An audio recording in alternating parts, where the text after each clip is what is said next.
नाही सुबेदार है ना, एक लोखंडी गेट, एक हाऊस. मला एक रूम मिळेल का प्लीज? हो मिळेल पण जरा लहान आहे सर. हो ऑफकोर्स, वाय नॉट. बॅनर्जी साहेब, yes. That is my wife Chitra आणि हे मिस्टर राजेश. तुमचं सामान एवढंच आहे? येस, बाकीचं सामान मी गाडीत ठेवलंय. ते काय आम्हाला काढायला खूप कॉम, म्हणजे माझ्या गरजा खूप कमी, त्यामुळे आवश्यक सामान फ्लॅटमध्ये आहे. एनिवे मी तुमच्या रूमचं बघून येते. बाय द वे तुम्हाला सांगून ठेवते ती एकच रूम आता अवेलेबल आहे, बाकी सगळ्या फुल झालेल्या. हो म्हणजे नमस्कार प्रेक्षको, सुरेखा गेस्ट हाऊस नवकर्तृत्व नाटक रंगभूमीवर येत आहे. आपण स्वागत करूया शंतनू मोघे थँक्यू, धन्यवाद. आणि आनंद पाटील सर दोघांचे मनपूर्वक स्वागत. अर्थातच नवीन नाटक आहे, सस्पेन्स थ्रिलर आहे. तुला तर वेगवेगळ्या जॉनरमध्ये आपण पाहत आलेलो आहे आणि सरांची पण आता मालिका पण सुरू आहे. तर कसं म्हणजे या टीम कशी जुळवाजुळव झाली आणि हे नाटक करायचं असं तुम्ही दोघांनी कधी कसं काय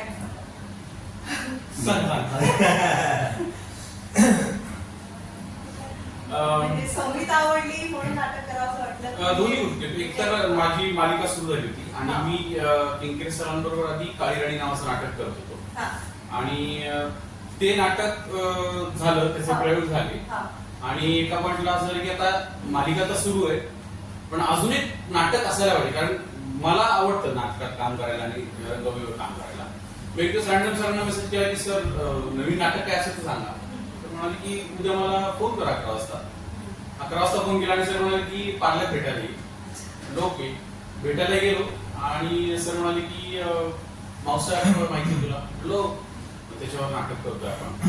तर त्यात 2 कॅरेक्टर्स आहेत, एक बेंगॉली आणि एक थोडा. त्यापैकी काय करता ते बघूया पण करूया. म्हणजे ओके सर. म्हणजे मला असं काही हे नव्हतं की नाही हे नाटक नको, संविधान नको, मला नाटक करायचं हा मुद्दा आहे. त्यामुळे सर म्हणाले माऊसच्या सारखं नाटक. मी तर म्हणलं ओके. आणि मग नंतर बँडाला एक दिवस भेटून तालमीत सगळे अचानक सगळं दिसलेच मला की कोण कोण आहे असं झालं. माझं रिझन केवळ विजय केंकरे सर होते. विजय केंकरे सरांना हा खूप आपण म्हणूया की नशीबवान आहे आणि मला प्रचंड आनंद आहे की असं लगेच म्हणल्या त्याला नाटक मिळालं. आणि मी विजय सरांचा जवळपास 7 वर्ष मागे होतो. मी सर एकत्र काम करायचे सर तुमच्या हाताखाली आणि लकी तो योग आत्ता जुळून आला. संहिता होतीच डेफिनेटली, पण येस माझ्यासाठी विजय सरांबरोबर काम करणं ही सगळ्यात मुख्य रिझन होतं हे घेण्याचं. तू जास्ती अनुभव आहेस म्हणून मला विजय सरांकडनं नेमकं काय शिकायला मिळालं? अरे कमाल मी तुला सांगूच शकत नाही. म्हणजे ज्या लोकांनी विजय सरांची भेट घेतलेली आहे किंवा त्यांच्याशी गप्पा मारलेल्या आहेत ना, त्या लोकांना तंतोतंत पटेल की मी काय बोलतोय.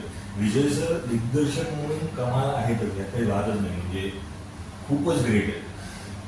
पण त्याचबरोबरीनं ती व्यक्ती इतकी नॉलेजेबल आहे ना, इतकी नॉलेजेबल आहे ना. म्हणजे आपल्या ज्या नाटक बसवतानाच्या ज्या क्रिएटिव्ह गोष्टी असतात त्या तर त्यांच्या ग्रेट असतातच, पण ते संपल्यानंतर देखील विजय सर जे काही त्यांचे अनुभव सांगतात ना, एकतर ती व्यक्ती जगभर अनेकदा फिरून आलेली.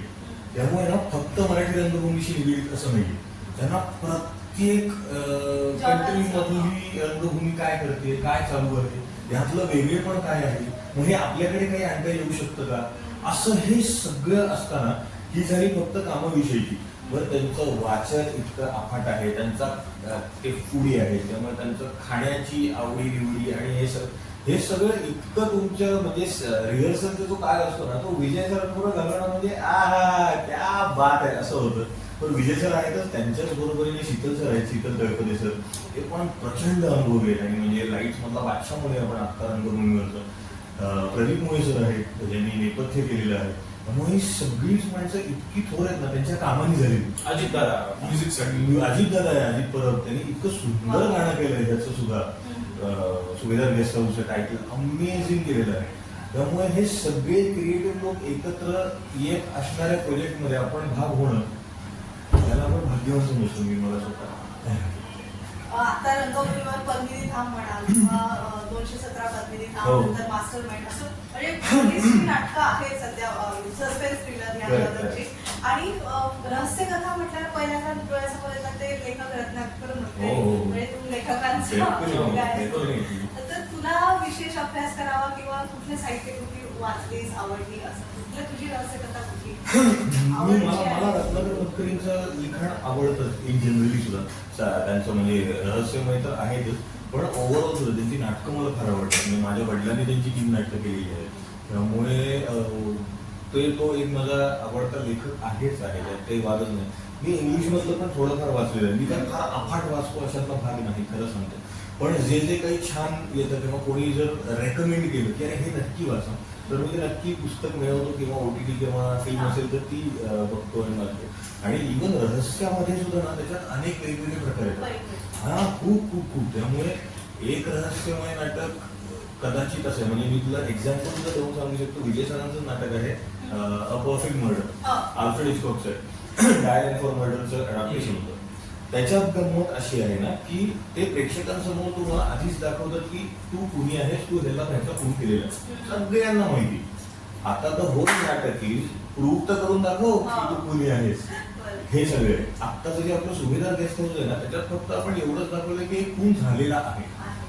आता त्या अनुषंगाने इंट्रोगेशन सुरू झालेलं आहे की कोण असू शकतं, कोण असू शकतं, कोण असू शकतं. ऍब्सोल्युटली. म्हणजे असे रहस्यामध्ये पण अनेक वेगवेगळे प्रकार आहेत जे आपल्या मराठी रंगभूमीवर सगळे हाताळले गेलेले आहेत. मी परत म्हणतो की मराठी रंगभूमी प्रचंड समृद्ध आहे सर्वार्थानेच. तसंच ह्या ह्याच्यात पण रहस्याचे पण आता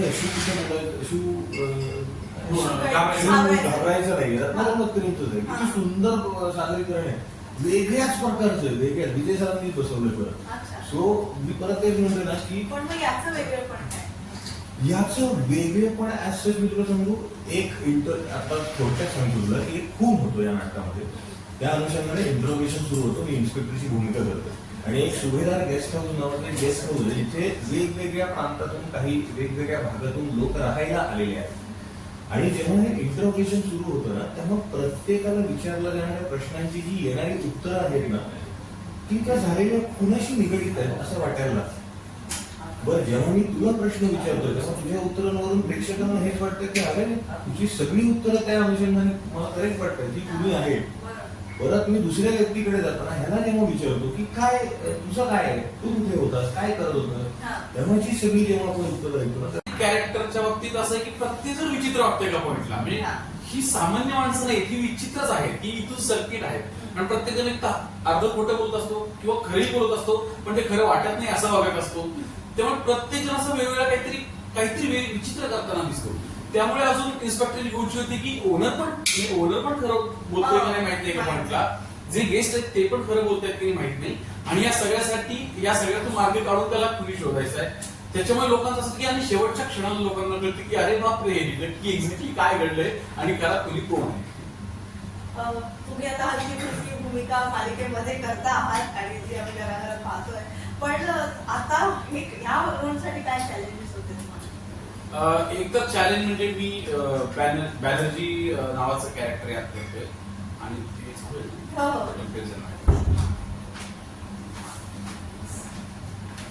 एक तर यात मी बॅनर्जी नावाचं कॅरेक्टर करतोय आणि बॅनर्जी हा ऑब्व्हियसली बेंगॉली आहे.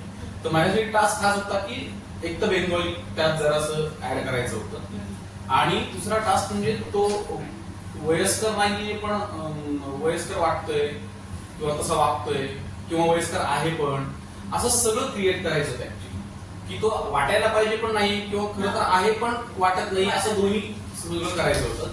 त्यामुळे बेसिकली बॉडी लँग्वेज साठी काहीतरी करणं गरजेचं होतं. सो अर्थात मी ते काय केलंय कशा पद्धतीने मी ते करतो ते तुम्हाला नाटकात पाहायला मिळेलच. पण मेन टास्क तोच होता की एक तर बेंगॉली ती तशीच यायला हवी, जे काही थोडंफार वापरतो बेंगॉली ते ऑथेंटिक बेंगॉली वाटावं जेणेकरून तो खरा वाटावा. आणि मराठी कारण तो सगळीकडे फिरतो असं त्याचं कॅरेक्टर आहे. तो भटकंती करणारा माणूस आहे त्यामुळे त्याला मराठी प्रमाण मराठीपणी येतं असं आपण गृहीतच धरतो. So main task body language आणि भाषा हेच होतं. आणि मस्त काम करतो, सुंदर रोल निभावतो, सुंदर. आणि त्याच्यात जे ट्रान्झिशन आहे ना बंगाली मधून मराठीमध्ये जाणं, मराठीमधून अचानक बंगाली शब्द बोलणं वगैरे इतकं सुंदररित्या करतो तो, कमाल करतो, काही वादच नाही. आणि एक आता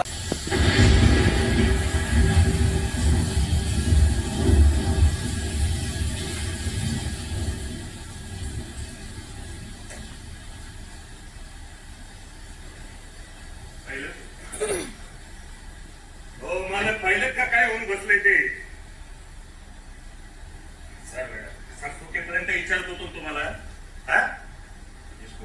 बद्दल काय माहितीये सांगा सांगा कोणी काय सांगायला तयार नाही लाज वाटत नाही माणूस म्हणून घ्यायला तुम्हाला नवीन झाला पोलीस स्टेशनवरून व्हॅन बोलून घेतो सगळ्यांना पुंतो व्हॅन मध्ये घेऊन जातो पोलीस स्टेशन मग 3rd डिग्रीवर जे का होईल ना ते निस्तारा तुमचं तुम्ही अरे आता फाटली आहे वर हो बाय बेबी चला आठवा विचार करा जरा काय आठवत सांगा सगळ्याच नाही नाही मला खरंच काहीच आठवत नाही. काही आठवत नाही तुमचं काहीतरी काम होतं म्हणून तुम्ही आत गेला होता बरोबर तुम्ही जेव्हा आतून बाहेर आला असता जस्ट आधी इथं मर्डर पडला असणार म्हणजे हो मॅडम जेव्हा आतून बाहेर आला तेव्हा इथं कोणाला पाहिलं काही काही आहे हॅलो दीदी पण तुम्ही रिलॅक्स हो माझी वाईफ तुम्हाला मदत करायला नको मी जरा बाकीची कामं शिकलो नाही प्लीज नाही ऐसे मी लपक के बारिश हो रही है हो अतिवृष्टी होईल मोटर चालकांनी सावधगिरी बाळगावी. अपने खाने पीने का शौक रखा है ना भरपूर स्टॉक आहे काही कमी पडतं असं वाटलं तर आपल्याकडे पाहिजे उघडे पण की आपण एकमेकांना मारून खाण्यापूर्वी ना एक्सक्यूज मी दीदी वो खराब हवा के व्यतिरिक्त और कुछ बातें हैं क्या? काय नेहमीच्याच राजकीय खबरी अरे हा अरे भयंकर खून खून मला खून हा प्रकार भयंकर आवडतो करायला संधीची वाट बघतो हा बोल पोलिसांना वाटते कोणीतरी पागल माणूस असेल ताराबाई पार्क कुठेतरी बाईला गोळ्या घालून खून केला. नमस्कार प्रेक्षको, सुभेदार गेस्ट हाऊसच्या टीम सोबत आज आपण गप्पा करणार आहोत आणि एकंदरीतच नवीन सस्पेन्स थ्रिलर नाटक रंगभूमीवर येत आहे त्याविषयी उत्सुकता सगळ्या प्रेक्षकांना तर आहेच. तर थोडक्यात जाऊन घेऊया अभिनेते अंगद मस्कर यांच्याकडून. अंगद हाय, कसा आहेस? नमस्कार, मी मस्त एकदम छान. बऱ्याच दिवसांनी तुला रंगभूमीवर पाहण्याची संधी मिळणार आहे. आम्ही मालिकांमध्ये तुला पाहत असतो. तर हे नाटक तुझ्याकडे संगीता कशी आली आणि तुझ्या एकंदरीत रोल बद्दल भूमिकेबद्दल थोडंसं सांगशील? सगळ्यात आधी मला विजय केंद्रे सरांबरोबर मी पहिल्यांदा काम करतो मी त्यांच्या दिग्दर्शनाखाली आणि बरेच वर्ष प्रयत्न चालू होता की सरांच्या दिग्दर्शनाखाली काम करायची संधी कधी मिळते आपल्याला आणि तसं बऱ्याच सरांना बोलूनही जात होतं पण तो यावेळी योग सगळा जुळून आला होता आणि मग सरांनी मला विचारलं की असं नाटक आपल्याला करायचं मी लगेच हो म्हणून टाकलं. मग तेव्हा असं नव्हतं की मी काय कुठलं नाटक आहे काय भूमिका आहे वगैरे केवळ सरांवरती विश्वास ठेवून मी नाटकाला हो म्हटलं आणि गोवा हिंदू असोसिएशन सारखी जुनी संस्था जे परत नव्याने नाट्य निर्मिती करणे आहे सो अशा सगळ्या गोष्टी होत्या आणि एक गाजलेलं एक अजरामर नाटक माऊस ट्रॅप नावाचं आहे त्याचं एक मराठीमध्ये ते नाटक घेऊन जेव्हा सर म्हणाले की आपण ते नाटक हो म्हटलं सुनेले आणि त्यातली भूमिका अशी होती की आता नाटक बघितल्यानंतर बऱ्याच जण जे मला ओळखत आहेत पहिल्यापासून त्यांचं म्हणणं असं होतं की अरे अच्छा जे तुला बाकीच्या ह्याच्यात करणे होतो ना वैयक्तिक आयुष्यात जे करायला मिळत नाही तू नाटकात करतोस की काय तर बहुतेक तसंच थोडंसं होत आहे की किंवा ज्यांना मी माझं व्यावसायिक आयुष्यात ज्यांना मी काय म्हणून माहिती आहे आणि वैयक्तिक आयुष्यात मी कसं आहे हे माहिती नाही त्यांना लक्षात येतं की अरे अच्छा अंगद असंही करतो का तर त्यात म्हणून मला लक्षात केलं नाही हे बघ नेहमीपेक्षा जर आपलं एक करण्यात एखादं पात्र मजा आली की त्याची जरा एक रंजकता वाटते आणि त्याच्या नाटकात त्या पात्राचं महत्व काय आहे ते पात्र त्या सुभेदार गेस्ट हाऊस मध्ये का आलंय आणि त्या नाटकामध्ये जी घटना घडते कुणाची त्या घटनेशी या पात्राचा काय संबंध आहे किंवा आहे का हे सगळं रहस्यमय नाटक असल्या कारणाने जसं तुम्ही बघत जात तसं ते उलगडत येईल. सगळ्यांबरोबर म्हणजे शत्रू आहे बरोबर आहे तर या सगळ्यांबरोबर काम करतात खूप आधी मी आणि सौरभने एकत्र काम केलेलं होतं पण त्यानंतर मधल्या काळात अजिबात नाही आणि शत्रू बरोबर सुद्धा या सगळ्यांबरोबर एकमेकांची मैत्री आमची आहेच पण एकत्र काम करायचा योग कधी आला नाही आणि मग जेव्हा लक्षात आलं की अरे आपण तिघे एका नाटकात आहोत आणि म्हणजे असं नाही की बाबा कुणी कमी जास्त काम केलंय पण आता नाटकाच्या टीम मध्ये बघितलं तर अनुभवाने म्हणजे थोडंसं जास्त काम आम्ही केलंय एवढाच फरक आहे फक्त. पण बऱ्याचदा असं होतं की समवयस्क साधारण सगळ्यांचा आमच्या तिघांचा अनुभव तेव्हाच काही वर्षांचा आहे. सो जनरली असं होतं ना की कोणीतरी वरचढ करायचा प्रयत्न करतो, कोणी एकमेकांना कमी जास्त लेखण्याचा किंवा माझं काम जास्त कसं चांगलं होईल असं जनरली होऊ शकतं. पण योगायोगाने असं अजिबात होत नाही की आम्ही एकमेकांच्या कामाला काम बघत असतो आम्ही एकमेकांचं, आणि काही सूचना कराव्याशा वाटल्या आम्ही बिनधास्त एकमेकांना सूचना होतो आणि त्या स्वीकारतो सुद्धा. कारण शेवटी काय असतं, शेवटी त्याचा जो काय फायदा मला असतो की त्या नाटकाचा, सो तिथे मग काही एक स्वतःच काही घेऊ नये असं मला वाटतं. आणि त्यामुळे सगळे आमची म्हणून ते जेव्हा आपण नाटक बघतो तेव्हा तुमचं कलाकारांचं एकमेकांशी वागणं कसं आहे ते तुमच्या परफॉर्मन्स मध्ये दिसत असतं. आणि जेव्हा नाटक जास्त चांगलं दिसतं, कामं जास्त चांगली होतं, तेव्हा लक्षात येतं की नाही कलाकारांचा आता सध्या रंगभूमीवर बरीच सस्पेन्स थ्रिलरची एक लाट आलेली आहे असं आपण बोलूया. पण या नाटकाचं वेगळं पण म्हणजे प्रत्येक संहिता एक वेगळं पण घेऊन येते, तर या नाटकाचं वेगळेपण काय? वेगळेपण असं आहे की थोडक्यात एक गेस्ट हाऊस आहे, त्या गेस्ट हाऊस मध्ये काही माणसं जी एकमेकांना ओळखत नाहीये ती तिथे आलेली आहेत, आणि त्याचवेळी तिथनं जवळ असलेल्या कोल्हापूर सारखे मोठे एक शहर आहे, तिथे खुनाची घटना घडते आणि त्या खुनाच्या घटनेचा आणि गेस्ट हाऊसचा काही संबंध आहे का, आणि हे जे सगळं जे काही हे घटना घडते ही खुनापासूनची ती फक्त 2 दिवसाची तो कालखंड आहे. सो 2 दिवसाच्या कालखंडात त्या गेस्ट हाऊस मध्ये काय घडतंय, त्या खुनाचा या जागेशी काय संबंध आहे किंवा इथे आलेल्या माणसांशी त्याचा काही संबंध आहे का, हे रहस्य त्या नाटकात उलगडत जातं. आणि बऱ्याचदा असं होतं की आपण सुद्धा एखादं नाटक किंवा एखादा सिनेमा बघत असताना असं रहस्यमय नाटक कलाकृती बघत असताना आपण त्याच्यात गुंतत जातो आणि आपण त्याचा छडा लावायचा प्रयत्न करायला लागतो. आणि जेव्हा त्याची उकल होते त्या रहस्याची, तेव्हा आपण बरोबर आहोत का, जो आपला जो पाठलाग चालू जातो तो आपल्याला एक सवय लागते ते असं जेव्हा होतं तेव्हा लक्षात येतं की नाही हे नाटक लोकांना धरून ठेवतंय आणि तो म्हणतो ना की खूपच ऐकत असतो. सुभेदार गेस्ट हाऊस नाटक बघताना सुद्धा प्रेक्षकांना हाच अनुभव होईल, तुम्हाला पूर्ण 2.5 तास ते तुम्हाला खेळून नाटक रंगमंचावर जे काही घडतंय आणि जेव्हा त्या रहस्याची उकल होईल तेव्हा तुमची आपण जे म्हणतो ना तोंडात बोटं घातली तसं होईल. तू आता मालिकांमध्ये जास्ती काम केलेलं आहे, अगदी दूरदर्शन पासून आपली ओळख आहे. असं कामिनी अशा म्हणजे रहस्यमय मालिका होत्या आणि आता चित्रपट एक असे रहस्यप्रधान बरेचसे झालेले आहेत. नाटकामध्ये तुला हा जॉनर रहस्यप्रधान करण्यासाठी तू काही विशिष्ट वाचन केलं आहेस किंवा तुझ्या भूमिकेचा अभ्यास करताना काय? वाचन असं नाही केलं फार मी या विशेष करून या नाटकासाठी, पण माझ्या पात्रासाठी परत ते म्हणतो की तुमचं निरीक्षण तुम्ही काय करताय, सो ते निरीक्षण केलंच मी, कारण या पात्रामध्ये 2-3 गोष्टींची जोड दिली आहे आणि ती काय आहे ते नाटकात आल्यानंतर तुम्हाला कळेल. आणि ती अगदी रोजच्या गोष्टींमधली ती आहे की बऱ्याचदा असं असतं आपल्याला की एखादा माणूस जेव्हा एकटा असतं त्याला कुठल्या माणसाच्या पाठिंबा नसतो किंवा तेव्हा तो कुठल्या तरी गोष्टीमध्ये ते शोधलं जातं की जसं लहान मुलांचं असतं की त्यांचं एक आवडीचं पांघरूण असतं की तेच पांघरूण त्यांना हवं असतं, बाहुला बाहुली असेल किंवा एखादा नाही हा शर्ट माझ्यासाठी मला प्रत्येक वेळी बरोबर राहिला तर बरं होईल किंवा साधा हा गॉगल असेल, तर ती एक सिक्युरिटीची एक भावना असते त्या व्यक्तीसाठी त्या ह्याची. तर असंच काही जण मी त्या नाटकात वापरलं या आणि ते बरोबर तिथे चपखल बसलंय. सो असं करायला जेव्हा मिळतं किंवा मग तेव्हा कलाकार म्हणून आपलं डोकं चाललेलं असतं. खूप खूप शुभेच्छा आणि नाटक बघायची उत्सुकता तर आहे. प्रेक्षकांना आपण आवाहन करूया नक्कीच. हो नक्कीच. आमचं सुभेदार गेस्ट हाऊस विजय केंद्रे दिग्दर्शित आणि शिरीष देखणे लिखित मूळ गाजलेलं नाटक माऊस ट्रॅप आगार त्रेसी यांच्या या नाटकावरती आधारित आहे आणि रहस्य तुम्हाला जर चांगला अनुभवायचा असेल तर हे नाटक नक्की बघा आणि खात्रीने सांगतो की हे नाटक तुम्हाला आवडेल. थँक्यू. थँक्यू. अतिवृष्टी हा लेखन त्या रजिस्टर मध्ये प्लीज एंट्री करा.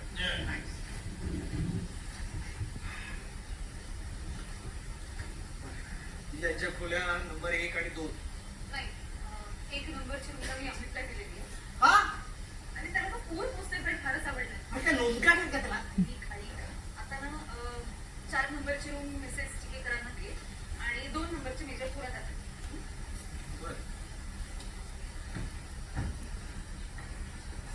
Major Yes, sir. एटीची सवय आहे. काय करणार? चल, या मला ये.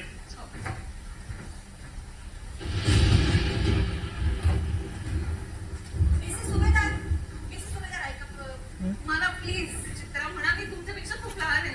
चित्रा खूपच कॉमन नाव आहे का तुझं चित्रा. अहो बरं मला सांग इथे नोकरांचा प्रॉब्लेम असेल ना, आहेत का नोकर?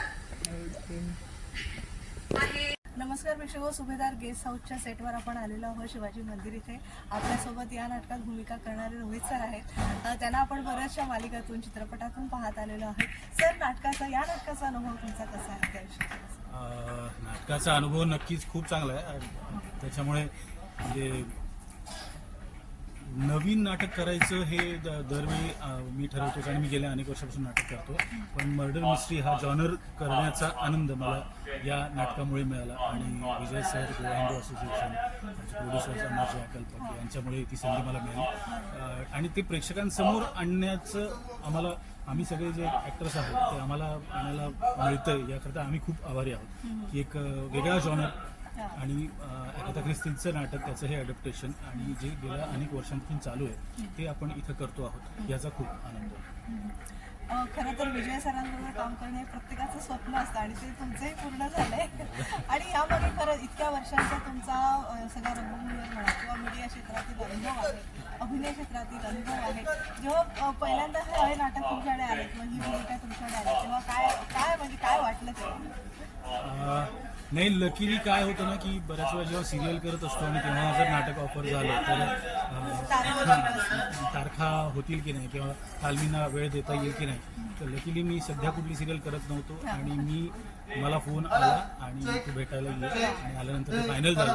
आणि विजय सरांसोबत काम करणं हे तर म्हणजे खरंच मी अनेक वर्षांपासून वाट बघत होतो. ती संधी मला मिळाली आत्ता आणि सिरियल किंवा फिल्म नसल्यामुळे या तालमीला मला खूप वेळ देता आला, खूप काही शिकता आलं. त्यामुळे खूप थँकफुल आहे. सगळ्या कलाकारांसोबत काम करताना सगळे कलाकार उत्तम आहेत आणि आमची सगळ्यांची टीम खूप छान झालेली आहे. त्यामुळे काय आहे की कुठल्याही नाटकाची टीम एकत्र असेल तर ते नाटक तितकंच खोलतं आणि तेच तुम्हाला नाटक बघितल्यावर सुद्धा कळेल की हॅलो दीदी, पण तुम्ही रिलॅक्स व्हा. माझी वाईफ तुम्हाला मदत करायला तोपर्यंत मी जरा बाकीची कामं शिकलो. नाही मुळीच गैर आहे. वैसे मी लगभग ते महाराष्ट्र आहे. हो अतिवृष्टी होईल मोटर चालकांनी सावधगिरी बाळगावी. आपले खाने पिणे का शौक रखा है ना? भरपूर स्टॉक आहे. काही कमी पडतं असं वाटलं तर आपल्याकडे पाहिलेले कोंबड्या पण आहेत. ते आपण एकमेकांना मारून खाण्यापूर्वी ना. एक्सक्यूज मी दीदी, वो खराब हवा के व्यतिरिक्त और कुछ बातें हैं क्या? काय नेहमीच्याच राजकीय खबरी. अरे हा अरे भयंकर खून. काय? खून? मला खून हा प्रकार भयंकर आवडतो. करायला संधीची वाट बघतोय. काय बोलतो? पोलिसांना वाटते कोणीतरी पागल माणूस असेल. ताराबाई पाटला कुठेतरी बाईला गोळ्या घालून फुट केला. प्रेक्षको, सुभेदार गेस्ट हाऊस हे नवं नाटक रंगभूमीवर पदार्पण करतंय. आपल्यासोबत आहे सौरभ. हाय, नमस्कार. नाटकाच्या भूमिकेबद्दल जाणून घ्यायला आवडेल थोडंसं. जसं ते आता तुम्हाला कळेल, सुभेदार गेस्ट हाऊस हे नाटक आहे आणि मी विनय सुभेदार हे कॅरेक्टर करतो. नावावरून तुम्हाला लक्षात येईल की हा मालक असावा कदाचित किंवा मालक असावा. त्यामुळे विनय सुभेदार आणि चित्रा सुभेदार यांनी सुरू केलेले हे गेस्ट हाऊस आहे आणि तिथे काही अतरंगी लोक तिथे येतात आणि ते गेस्ट आल्यानंतर तिथे काही घटना अशा घडायला लागतात की त्याच्यात ते जाणता अजाणता त्याच्यात अडकत जातात अच्छा. आणि त्या कथेचा एक भाग होऊन जातात, त्याच्यात अनफोल्ड होणाऱ्या अनेक गोष्टींचा ते भाग होतात. पण शेवटपर्यंत प्रेक्षकांना कुठे हे कळत नाही की ज्या घटना घडतायत त्याला त्याच्यात हे इन्व्हॉल्ड आहेत, हा. त्याला हे जबाबदार आहेत का फक्त त्याच्यामध्ये ते ओढले गेलेत. ओके. हे शेवटपर्यंत प्रेक्षकांना कळू न शकणारे अशी ही कथा आहे. बेसिकली माऊस ट्रॅप नावाचं जे आगाथा ख्रिस्तीचं अत्यंत गाजलेलं नाटक आहे, गेली 75-80 वर्ष जे युरोपमध्ये चालू आहे, त्याचं हे मराठी अडॅप्टेशन आहे जे शिरीष देखणे सरांनी केले आणि याची निर्मिती आहे सुकल्पचित्र आणि द गोवा हिंदू असोसिएशनची आणि ऑफकोर्स विजय सरांसारख्या अत्यंत प्रख्यात दिग्दर्शकांनी हे दिग्दर्शित केलेलं नाटक आहे. असं एक इंटरेस्टिंग नाटक की ज्याच्यात अक्षरशः प्रेक्षकाला स्टार्ट टू एंड तुम्हाला गेस करत आपण ठेवतो, खुर्चीला खेळवून ठेवतो, प्रेक्षकांना विचार करायला वेळ मिळत नाही आणि फक्त मिस्ट्री जशी अनफोल्ड होत जाते तसे तसे लोकांची उत्कंठा वाढत जाते. अशा पद्धतीचं हे नाटक आहे. So it's a thorough entertain. नक्कीच. आजची पिढी 30 सेकंडचे रील्स आणि वेब सिरीज मध्ये गुंतलेली आहे, पण जेन्झी जे लोक आहेत, म्हणजे तुला मी जेन्झी म्हणत नाही म्हणजे बॉर्डरवर आहे जेन्झी आणि तरुण, तर जेन्झी लोकांना या म्हणजे नाटकाकडे वळवण्यासाठी हे नाटक तसं आहे का? डेफिनेटली आहे, कारण आता लोकांना सस्पेन्स थ्रिलर या गोष्टी कुठेतरी आवडतात आणि 30 सेकंड रील्स तर तुम्ही बघता, पण त्याच्यात गंमत ही जी नाटकाची गंमत आहे की मला समोर लाईव्ह परफॉर्मन्स पाहायला मिळणं, ही जी एक थ्रिलिंग एक्सपिरियन्स जो असतो, जो एक ते ग्रँजर अनुभवणं, एका वेगळ्या जगात आपल्याला अक्षरशः समोरची लोक घेऊन जातात, ते अनुभवण्यासाठी लोक नाटक बघायला येतात आणि नाटकाचा असा एक प्रेक्षक वर्ग असतो. आणि मला आता सांगायला खरंच खूप आवडतं की मध्ये असं वाटायला लागलं होतं की नाटकाकडे प्रेक्षक पाठ वळवतात, पण हळूहळू गेले आता आम्ही जे 3 महिने हे नवीन नाटक प्रेक्षकांसमोर घेऊन आलोय, बरोबर अनेक चांगली नाटकं चालू आहेत आणि त्याला उत्तम प्रतिसाद प्रेक्षकांचा लाभतोय. असं नाहीये की सगळी एका जॉनरची नाटकं आहेत, कॉमेडी आहेत, फॅमिली ड्रामाज आहेत, लव्ह स्टोरीज आहेत, सगळ्या प्रकारच्या नाटकांना आता पुन्हा एकदा अतिशय सुंदर प्रेक्षकांचा प्रतिसाद लाभतोय. त्यामुळे कुठेतरी आता मला वाटतं असं वाटायला लागलंय की लोकांना आता परत ते लाईव्ह अनुभवण्याची जी गंमत आहे ती कळायला लागली आणि कुठेतरी लोक त्या स्क्रीनला कंटाळतात थोडीशी. कितीही एखादी गोष्ट हळूहळू मोनोटोनस व्हायला लागली की माणूस वेगळ्या गोष्टीकडे ओढला जातो. तसं मला वाटतं नाटकाची गंमत लोकांना परत आवडायला लागली आहे आणि त्यामुळे आता प्रेक्षक परत अत्यंत आवडीने चोखंदळपणाने नाटकाकडे यायला लागलाय, थिएटर्सकडे यायला लागलाय. कुठेतरी ही आमच्यासाठी अभिनेते म्हणून प्लस मी म्हणेन ती निर्मिती संस्थांसाठी ही अतिशय चांगली गोष्ट आहे की जे कुठेतरी मध्ये असं वाटत होतं की आता काय माहित कसं घडेल पुढे, त्या मरगळीतून मला वाटतं आता लोक परत बाहेर येऊ लागतात आणि नाटकाला खूप चांगले दिवस येतात. नक्कीच. तुझं वाचन कसं आहे, म्हणजे तुला वाचायला काय आवडतं? विनोदी आवडतं, रहस्यकथा आवडतं किंवा मला आवडतं लेखक? जेन्युइनली सांगू, मला विविध गोष्टी वाचायला आवडतात, विविध जॉनर्स वाचायला आवडतात.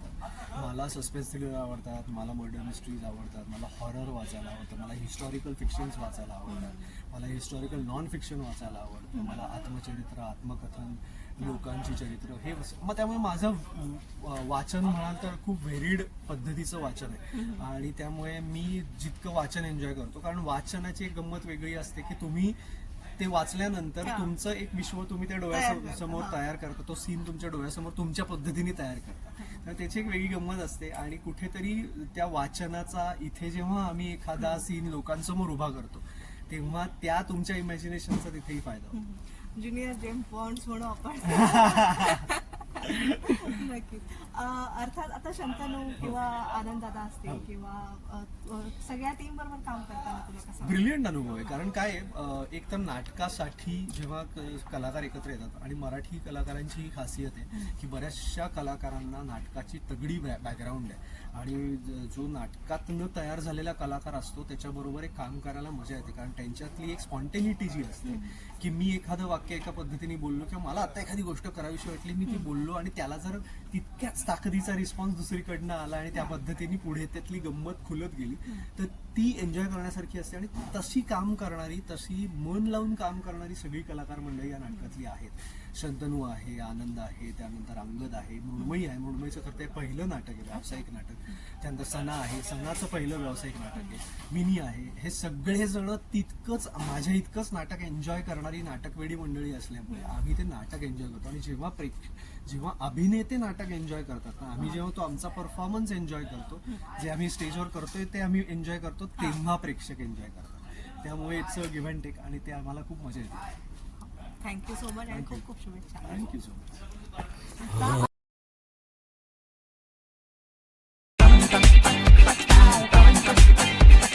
आचार्य